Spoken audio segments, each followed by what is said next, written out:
오늘 우리가 함께 읽은 이 말씀은 엘리야의 승천에 관한 내용입니다.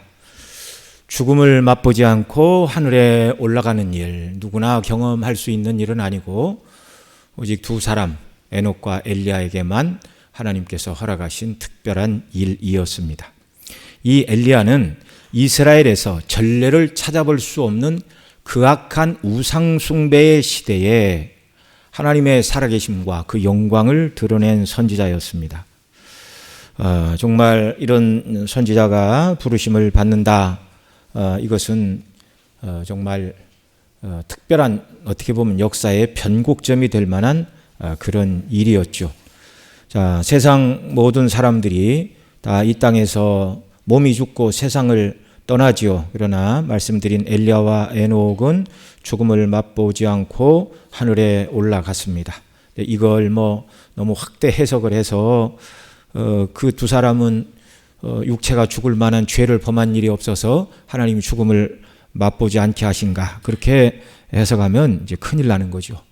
에녹과 엘리야도 여전히 죄인입니다. 그러나 에녹은 살아서 하나님을 기쁘시게 하는 자라는 증거를 받았고, 엘리야는 만군의 여호와를 위한 열심히 특심인 사람이었죠.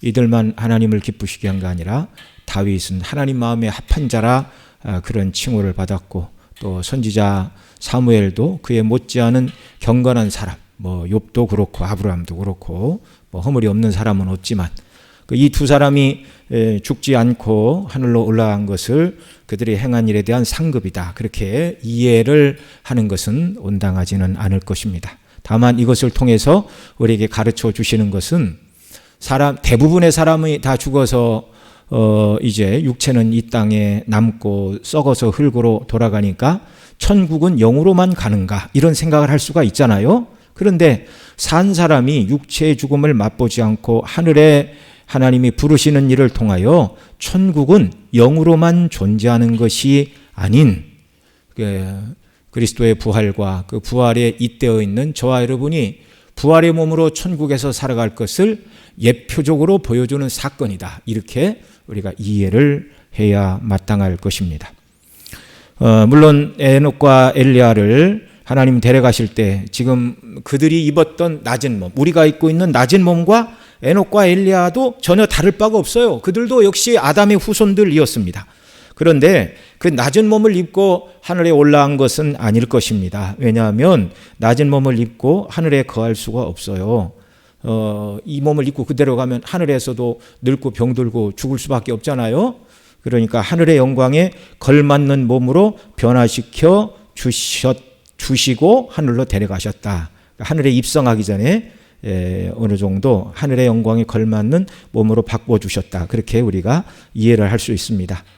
그 몸이 예수님이 부활 때 입으셨던 영광의 몸, 장차 우리가 부활할 때 입게 될 그 몸인지는 명확히 알 수는 없으나, 그러나 분명한 건 하늘에 거하기에 적당한 몸으로 바꿔주신 후에 그들을 하늘로 데려가셨다. 이것은 예수님 재림의 때에 저와 여러분이 입게 될 완전한 몸의 구속을 또한 소망하게 하는 그런 내용이 되겠습니다. 자, 하나님께서 하늘로 데려가시려는 엘리야 이 선지자의 사역은 참 대단했습니다. 우리가 쭉 그걸 계속 살펴보았잖아요. 아합과 악한 왕비 이세벨의 우상 숭배로 온 북이스라엘 사마리아가 우상 숭배로 기울어졌을 때 하나님께서 이 엘리야를 붙들어 우상 숭배자 아합에게 회개를 외치게 하셨습니다. 백성들에게 여호와께로 돌아오라는 큰 음성을 발했죠. 비가 오지 않기를 위해서 기도하자 3년 6개월 동안 비가 내리지 않았고, 또 바알의 선지자 450명을 모아놓고 불로써 응답해 주는 분이 있다면 바알이 응답하면 바알이 하나님이고 여호와가 응답하면 여호와 하나님이고 둘 중에 한 분만 섬기자, 이런 영적인 대결과 전쟁을 통하여 여호와께서 엘리야의 기도를 들으시고 불을 내려 제물과 제단까지 다 사름으로 말미암아 하나님의 살아계심을 드러내었고, 바알의 선지자 450명을 한날에 죽이고, 그리고 그날 다시 비를 주시기를 간구하자 3년 반 동안 비가 오지 않았던 그 땅에 하나님이 비를 내려 주셨습니다. 악한 아합과 이세벨이 나봇을 죽였을 때 그들에게 담대히 심판을 선언하였고, 아합의 아들 아하시아가 2층 난간에 떨어져 병이 들은 다음 여호와께 묻지 않고 에글론의 신 바알세불에게 물은 죄를 물어 여호와께서 가서 침상에서 내려오지 못하고 죽을 것이라 라고 말씀을 전하라 하시는 대로 두려움 없이 아하시아에게 나가 이 말씀을 전하고, 그 말씀을 증거할 때 하나님께서 그 말씀이 이루어지게 하시는 능력의 선지자였습니다. 자, 하나님께서 이런 크게 쓰신 엘리야 선지자를 하나님께서 하늘로 데려가신다는 것은 농사를 짓고 농부의 삶을 살다가 엘리야의 후계자로 기름 부음을 받은 엘리사 입장에서는 이게 보통 일이 아닙니다. 이제 하나님께서 엘리야를 다 데리고 가시면 그 아합은 죽었고 그의 아들 아하시아도 죽었고, 그러나 똑같이 악한 요람이 왕이 되었고, 그 왕의 어머니인 태우의 자리에 이세벨이 눈을 시퍼렇게 뜨고 아직도 바알의 선지자와 제사장들을 후원하는 일을 하고 있고, 백성들도 여전히 우상숭배에 빠져 있고, 또 나라의 운명은 어찌 될지 모르는 그 모든 일들, 그리고 백성들을 하나님의 말씀으로 바르게 가르치는 그 모든 일들이 엘리야의 사역이었는데 이제 누구에게 이 모든 일이 떨어지는 거예요? 엘리사에게 주어지는 거예요. 엘리사에게. 농사를 짓던 평범한 농부 아니었습니까? 다윗이 왕이었던 시대처럼 왕이 하나님의 말씀에 붙들려 백성을 다스리는 태평성대 같았으면 걱정이 없었겠지만, 온 나라는 우상숭배, 왕의 어머니도 우상숭배자요. 정말 선지자들을 미워하고 바알 신앙이 아직도 그 북이스라엘에 충만한 그때에 그렇게 능력을 행했던 선지자가 있음에도 불구하고 백성들이 다 회개하지 않았는데, 이 엘리사를 하나님이 하늘로 데려가시면 나머지 모든 영적인 싸움이 온전히 내 것이 된다, 내 앞에 떨어진다. 예. 얼마 전까지 농사짓던 엘리사에게서는 정말 이 부담감이 말로 할 수 없었을 것입니다. 1945년 4월 12일 아직 세계 제2차 대전이 계속되고 있던 때, 그러니까 8월에 원자폭탄이 떨어지고 전쟁이 끝났잖아요. 그러니까 아직 전쟁이 한창이던 그때에 미국의 부통령 해리 트루먼이 연락을 받았어요. 가능한 빨리 그리고 조용하게 백악관으로 와달라. 트루먼은 당시 대통령이던 루즈벨트가 자신에게 맡길 특별한 일이 있을 것이라 생각하고 빨리 백악관으로 갔는데, 그가 인도된 방은 영부인 루즈벨트 여사가 있는 방으로 안내가 되었습니다. 영부인 루즈벨트 여사가 트루먼에게 이렇게 말했어요. 해리, 대통령께서 세상을 떠나셨어요. 루즈벨트가 죽었다 그 말입니다. 너무 놀란 트루먼은 제가 도와드릴 일이 있습니까? 이렇게 물었는데 루즈벨트 여사는 이렇게 말했습니다. 아니요, 사실 곤란에 처한 분은 당신이에요. 우리가 도와드릴 수 있을까요? 이렇게 말을 하였습니다. 여러분, 루즈벨트는 당시 미국 역사상 가장 오랫동안 대통령 지위에 있었습니다. 1933년부터 4연임에 성공을 했어요. 그러니까 12년째 지금 대통령 자리에 앉아 있었는데 4연임 성공을 한 지 얼마 안 돼요. 뇌출혈로 사망을 한 것입니다. 그런 유능한 대통령이 전쟁 중에 세상을 떠나고 갑자기 태평성대도 아니고 전쟁을 하고 있어요. 지금 그 모든 책임이 이제 트루먼 부통령인 자기에게 다 떨어지게 된 것입니다. 그 다음 날 트루먼은 이렇게 말했어요. 달과 별들과 모든 행성들이 내 위에 떨어진 듯한 느낌이었다. 큰 나라의 대통령, 지금 전쟁을 치르고 있는 입장에, 세계 전쟁에 휩쓸려 있는 그때에 모든 책임이 자기를 짓눌렀다, 그런 말이죠. 엘리야를 하나님께서 하늘로 데려가실 것을 깨달은 엘리사의 마음이 루즈벨트가 죽고 자신이 대통령직을 승계해야 한다는 것을 깨달은 트루먼 부통령이 달과 별과 모든 행성이 내 위에 떨어진 듯한 느낌이었다라고 말한 그런 심정이었을 것입니다. 대통령이건 회사의 사장이건 또는 부모이건 간에 뛰어난 지도자의 뒤를 잇는 것보다 어려운 일은 없습니다. 그러나 아무리 뛰어난 인간 지도자라도 이 땅에서는 영원하지 않습니다. 뛰어난 인간 지도자도 연약한 피조물이기 때문에 하나님의 섭리 가운데 리더십은 계속 교체가 되는 거예요. 그러니까 우리가 바라봐야 될 것은 한 사람의 강력한 리더십을 가진 그 인물이 아니라 사람을 세워 그들로 하여금 일하게 하시는 하나님을 바라봐야 하는 것입니다. 또한 엘리사는 엘리야가 행한 일을 감당해야 하는데 그에게는 아직 엘리야에게 하나님께서 주신 능력과 같은 능력이 엘리사에게는 없었어요. 분명한 것은 엘리야 선지자가 하나님의 손에 붙들림과 같이 엘리사도 하나님의 능력의 손에 붙들려야만 엘리야가 감당했던 모든 사역을 이어나갈 수 있다는 말입니다. 그 시대는 악한 시대였어요. 이런 변화의 때 엘리사는 어떻게 했습니까? 그것이 오늘 본문의 중심 내용이 되겠습니다. 여러분, 성경에서 큰 능력을 행한 선지자를 몇 사람 꼽으라면 모세, 사무엘, 그리고 엘리야와 엘리사, 이 정도 되겠죠. 큰 일을 감당한 선지자의 때는 좋은 의미도 있고 그렇지 않은 의미도 있어요. 좋은 의미로 큰 능력을 발휘한 선지자는 모세였습니다. 출애굽이라는 특별한 때에 하나님의 손에 붙들려 쓰임을 받았습니다. 누구도 또 그 이전에나 그 이후에 10가지 재앙을 하나님의 말씀을 따라 애굽에 행한 선지자는 없어요. 하나님의 심판의 대응자였고 또 홍해를 갈랐습니다. 시내산 위에서 십계명을 받았습니다. 이보다 큰 일을 감당한 선지자가 도대체 어디에 있단 말입니까? 그러나 그 이후에 큰 일을 감당한 사무엘, 엘리야, 엘리사는 영적으로 내리막길을 갈 때 하나님께서 붙들어 쓰신 사용한 선지자들이에요. 사무엘은 선지자 겸 마지막 사사로서 미스바에서 백성을 모아놓고 여호와께 돌아올 것을, 회개할 것을 촉구하였죠. 그때 블레셋이 침략하자 기도할 때 하늘에서 하나님 큰 우레를 발하시고 그들을 어지럽게 하사 이스라엘에게 승리를 주셨습니다. 백성들이 하나님보다 인간이 자기들의 왕으로 다스려주기를 원하는 타락한 시대를 살아간 선지자가 사무엘이었어요. 그런 악한 시대에 하나님은 사무엘을 통하여 영광을 나타내 주셨습니다. 엘리야 선지자는 아합과 이세벨 시대에 하나님의 살아계심을 드러내는 여러 이적과 표적을 행하여 백성들로 여호와께 돌리고자 한 일, 서두에도 잠깐 말씀을 드렸고 우리가 여러 시간에 걸쳐 엘리야의 행적은 살펴보았습니다.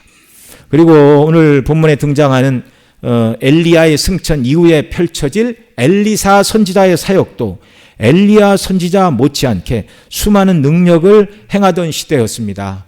엘리야도 죽은 자를 살렸는데 엘리사도 마찬가지였고, 그만큼 그 시대는 백성들이 타락하고 악한 시대였기 때문에 하나님께서 엘리야와 그리고 엘리사에게 성령의 능력을 부어주시고 권능을 행하도록 하시는 특별한 시대였다는 말입니다. 그래서 성경에서 이적과 기사가 많이 나타나는 시대는 구원 계획을 이루시는 시대이든지, 예수님도 그런 일을 감당을 하셨죠.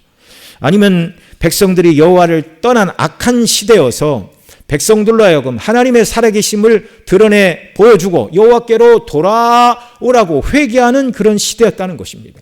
그러니까 어려운 시대에 하나님의 능력에 붙들려 쓰임받은 선지자가 사무엘이요, 엘리야요, 엘리사였다는 말입니다. 이제 때가 되자 죽기를 구하던 엘리야를 하나님께서 육체의 죽음을 맛보지 않고 살아서 하늘로 승천하는 특별한 은혜를 주셨습니다. 그것이 오늘 본문 1절입니다. 같이 읽죠. 시작. 여호와께서 회리 바람으로 엘리야를 하늘로 올리고자 하실 때 엘리야가 엘리사와 더불어 길갈에서 나가더니, 때가 되자 하나님께서 회리 바람 가운데 엘리야를 산채로 하늘로 올리고자 하셨습니다. 여러분, 엘리야가 불말과 불병거 타고 올라간 거 아니에요. 회리바람으로 하나님이 올려가시기를 원하십니다. 이 사실을 엘리야도 알았고 엘리사도 알았습니다. 그래서 엘리야가 엘리사에게 너는 여기 머물라, 길갈에서 너는 여기 머물라. 그런데도 머물지 않고 길갈에서 베델까지 따라갔어요. 그게 2절입니다. 같이 읽습니다. 시작.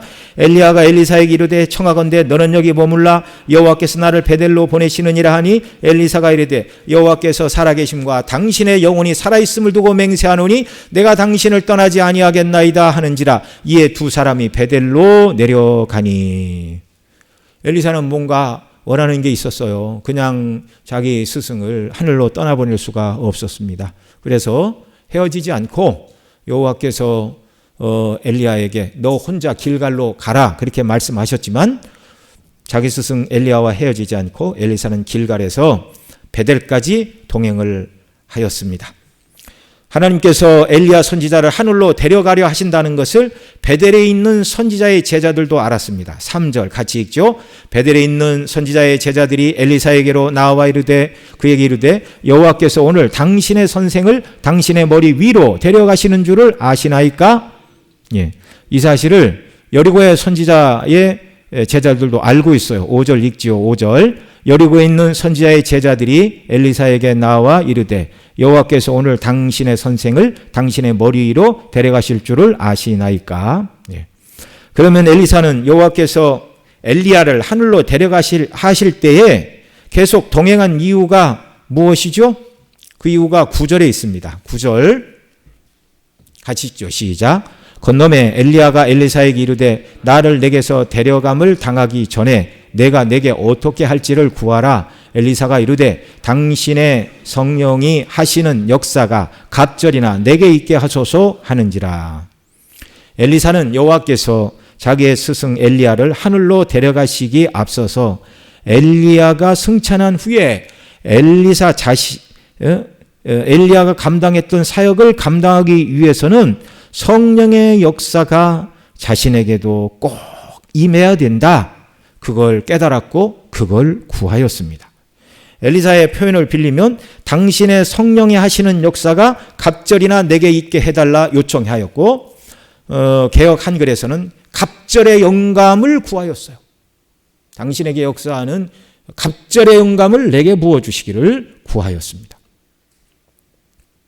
엘리사는 이제 엘리야가 승천하면 엘리야 선지자가 감당했던 이 땅의 모든 일을 감당해야 되는데 자신에게도 엘리야에게 주셨던 것과 같은 성령의 능력을 구한 것입니다.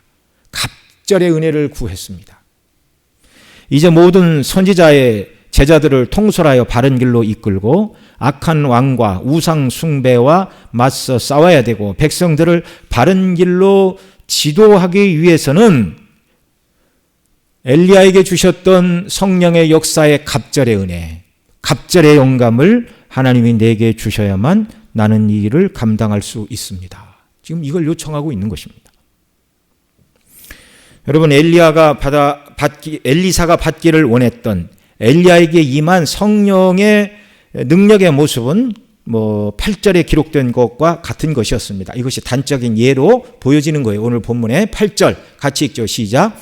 엘리야가 겉옷을 가지고 마라 물을 치매 물이 이리저리 갈라지고 두 사람이 마른 땅 위로 건너가니라. 길갈에서 베델로, 베델에서 여리고로, 그리고 여리고에서 길갈로 보내실 때 여리고에서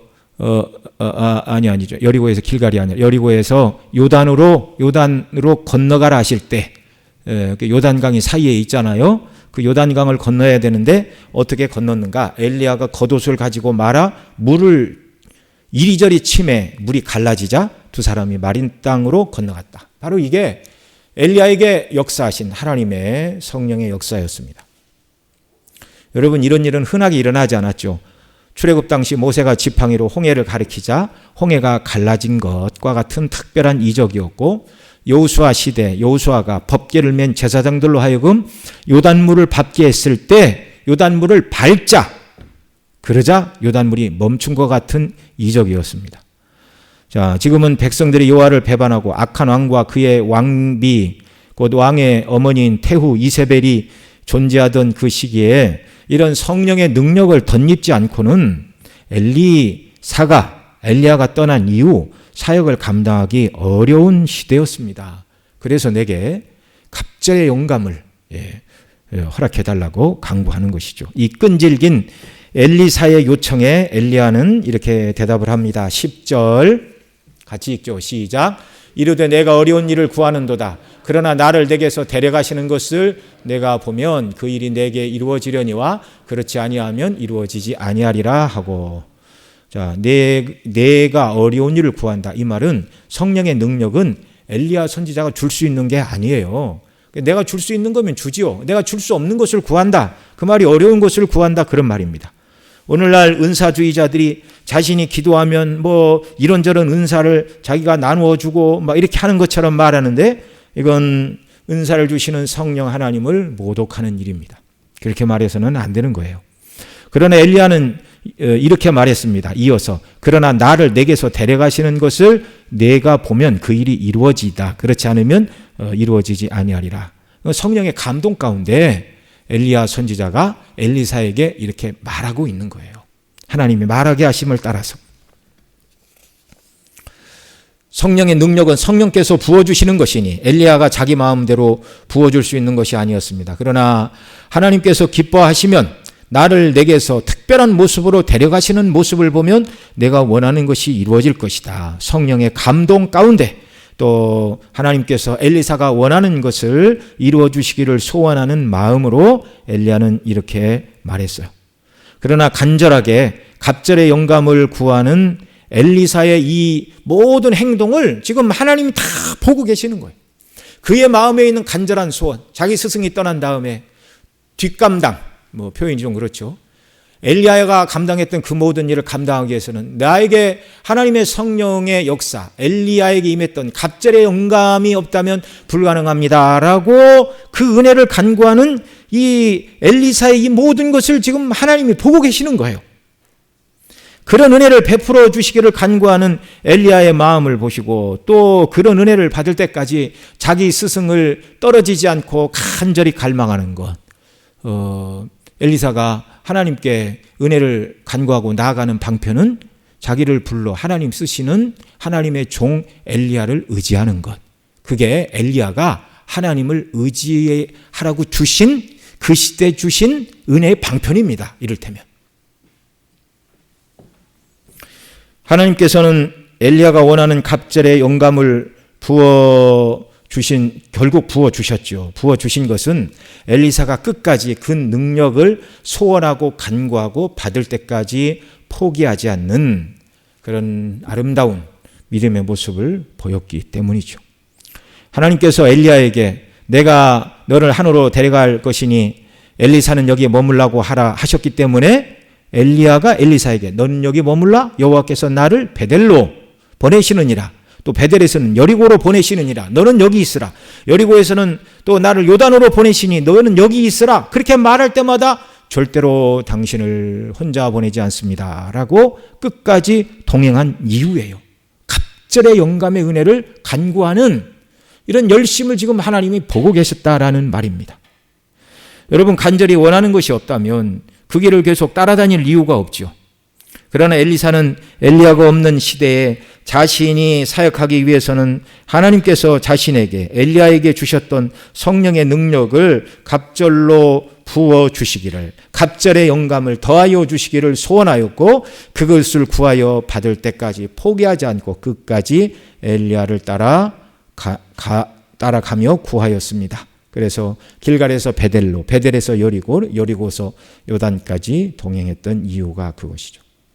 결국 끈질기게 하나님께 갑절의 영감을 구한 엘리사의 요청은 응답받습니다. 11절 같이 읽죠. 두 사람이 길을 가며 말하더니 불수레와 불말들이 두 사람을 갈라놓고 엘리야가 회리바람으로 하늘로 올라가더라.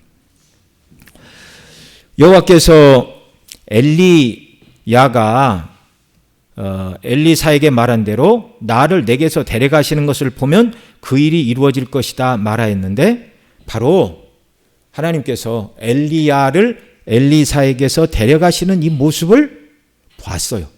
그러니까 엘리야가 성령의 감동 가운데 예언했던 그 내용의 조건은 다 충족이 되었습니다. 자, 그런 일이 있기까지 두 사람이 길을 가며 이렇게 말했죠. 두 사람이 길을 가며 말하더니 이렇게 말하고 있는데 이 말은 문자적으로 번역을 하면 그들이 걸어가며 또 걸어가며 말하고 또 말하더니 그런 말이었습니다. 이 두 사람이 길갈에서 베델로, 베델에서 여리고로, 여리고에서 요단으로 가는 동안 걸어가며 또 걸어가며 말하고 또 이 말 저 말을 주고받았습니다. 여러분, 그 두 선지자가 주고받은 대화의 내용이 무엇일까요? 제가 소개해 드릴게요. 엘리사가 물었습니다. 엘리야에게. 이제 천국 가실 때인데 이 땅에서 먹어본 음식 중에 무엇이 제일 맛있었습니까? 맛집 좀 소개해 주십시오. 그런 얘기 했을까요? 그런 얘기 하지 않았습니다. 하나님의 나라를 어떻게 세워야 하고 우상 숭배자들과 어떻게 싸워야 되고 성도들을 어떻게 지도해야 하는가에 관한 주님의 몸된 교회를 세워가야 하는 공적인 이야기를 묻고 그들은 주고받았을 것입니다. 틀림없이. 그렇게 이야기를 주고받으면서 요단 들을 거닐고 있던 때에 불수레와 불말이 두 사람을 갈라 놓았습니다. 이 불수레와 불말은 하나님께서 엘리야를 하늘로 데려가시기 위한 하늘의 군대, 그러니까 불수레와 불말이 임했어요. 그러니까 하나님이 하시는 일이라는 걸 보여주는 사건이에요. 그리고 엘리야는 어떻게 하늘로 하나님 데려가셨어요? 거기 있는 대로 무엇으로? 회리바람으로 하늘로 데리고 가셨습니다. 바알 신앙에서는요, 바알이 번개와 우레를 주장하는 바람과 비의 신이라고 주장을 하는데 여호와께서 회리바람 가운데 엘리야를 데려가신 것은 번개와 우레와 바람과 비의 주관자가 바알이 아니고 누구시라고요? 여호와 하나님이시라는 걸 다시 한번 보여주시는 사건이었습니다. 때가 되자 엘리야는 죽음을 보지 않고 산 채로 하늘로 올라가게 될 것이라는 약속을 하신 하나님께서 그 약속을 실행하시는 일이 이제 성취가 되었습니다. 엘리야가 해리바람을 타고 승천할 때 엘리사는 큰 소리로 엘리야를 불렀죠. 그 다음 12절 같이 읽습니다. 엘리사가 보고 소리 지르되 내 아버지여 내 아버지여 이스라엘의 병거와 그 마병이여 하더니 다시 보이지 아니하는지라. 일레 엘리사가 자기 옷을 잡아 둘러 찢고. 자, 엘리야는 죽음을 경험하지 않고 살아서 하늘에 올라간 에녹에 이어 두 번째 사람이 되었습니다. 그러나 이 땅에서 엘리야의 승천을 지켜보고 있던 엘리사는 엘리야를 찾지 않을 수가 없었어요. 내 아버지 내 아버지여 이스라엘의 병거와 마병이요 자신의 스승이요 나라의 영적 기둥이 영광 가운데 하늘로 승천하는 모습을 보면서 앞서 말씀드린 대로 이제 우상 숭배자들과 악한 왕과 그 다음에 태후 이세벨과 싸워야 되는 영적인 싸움을 홀로 짊어진 엘리사가 엘리야 선지자를 그리워하며 탄식하며 부르는 소리입니다. 내 아버지여 내 아버지여 이스라엘의 병거와 마병이여. 이제 엘리사는 자신이 구한 갑절의 영감을 하나님께서 허락해 주셨는지를 확인해야 될 때가 되었습니다. 12절 하반절부터 14절까지 읽지요. 자, 이에 엘리사가 자기 옷을 잡아 둘로 찢고 계속 읽습니다. 엘리야의 몸에서 떨어진 겉옷을 주워 가지고 돌아와 요단 언덕에 서서 엘리야의 몸에서 떨어진 그의 겉옷을 가지고 물을 치며 이르되 엘리야의 하나님 여호와는 어디 계시니까 하고 그도 물을 치매 물이 이리저리 갈라지고 엘리사가 건너니라. 아멘. 자기 옷을 찢는 것은 자신과 국가에 닥친 슬픔을 표현하는 방법이었고요. 13절에서 엘리야의 몸에서 떨어진 옷을 주워 가지고 요단 언덕에 도착을 하였는데 그 옷은 이제 더 이상 엘리야의 옷이 아니었습니다. 엘리야는 하나님께서 데려가셨고 엘리야의 모든 직임과 사명이 엘리사에게 위임되었다는 것을 증거하는 옷이 이제 엘리야에서 몸에서 떨어진 엘리야가 가지고 있는 그 옷이었습니다. 14절에서 엘리사는 조금 전까지는 엘리야의 옷이었으나 이제는 자기가 이 땅의 선지자의 대표인 것을 증거하는 그 겉옷을 가지고 이렇게 말하죠. 그것을 가지고 물을 치며 이르되 엘리야의 하나님 여호와는 어디 계시오니까 하고 그도 물을 치매 물이 이리저리 갈라지고 엘리야가 건너니라. 네, 엘리야가 건너니라. 여러분, 그 옷이 요단 강물을 갈랐죠? 아닙니다. 그것은 이제 방편에 불과한 것이고요. 하나님께서 엘리야에게 주셨던 능력을 간절히 간구하는 엘리사에게도 이 은혜를 주셨어요.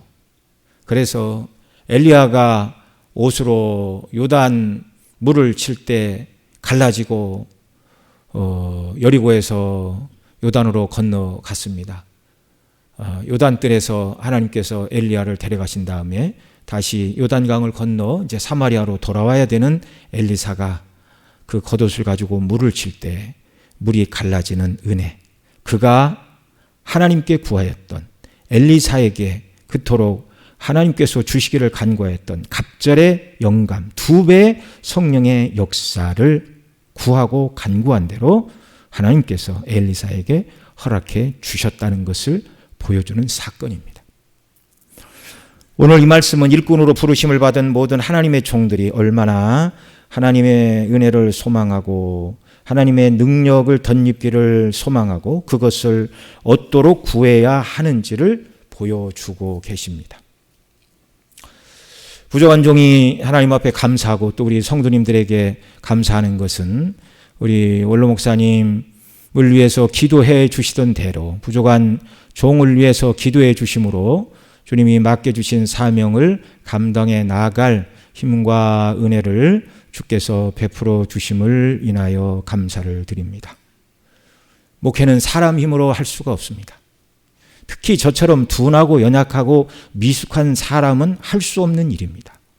이 부족한 종을 위해서 더욱 성령께서 갑절의 영감을 부어주시기를 위해 기도해 주시기 바랍니다.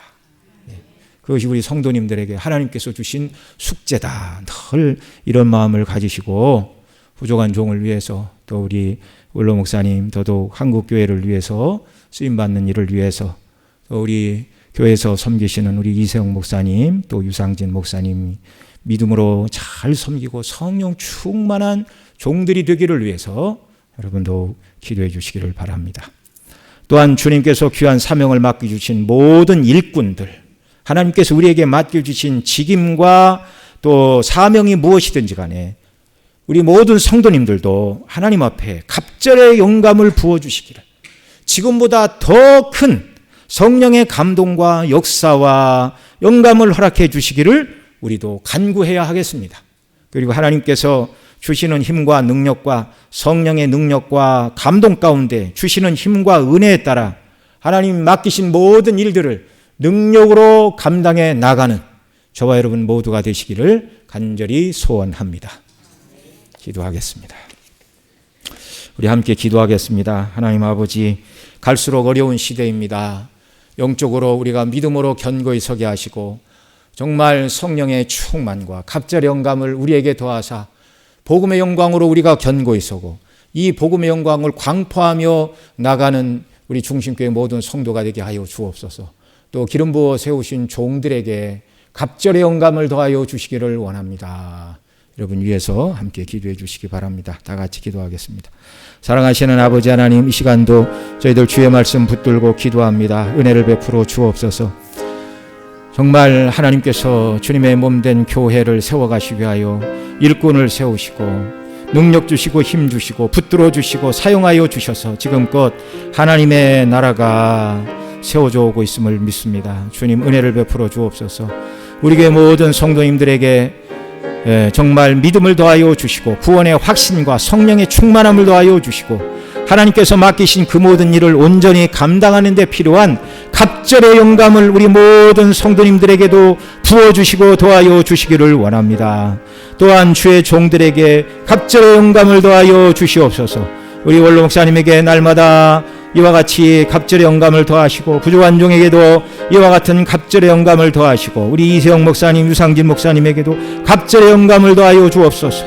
우리 장로님들에게 갑절의 영감을 부어주시고 또 우리 안수 집사님, 권사님들에게 갑절의 영감을 부어주시고 주일학교 교사와 모든 구역장님들에게도 갑절의 영감을 더하여 주셔서 주께서 맡기신 모든 복음의 역사를 능력으로 감당하는 데 부족함이 없는 자들 다 되게 하여 주시옵소서.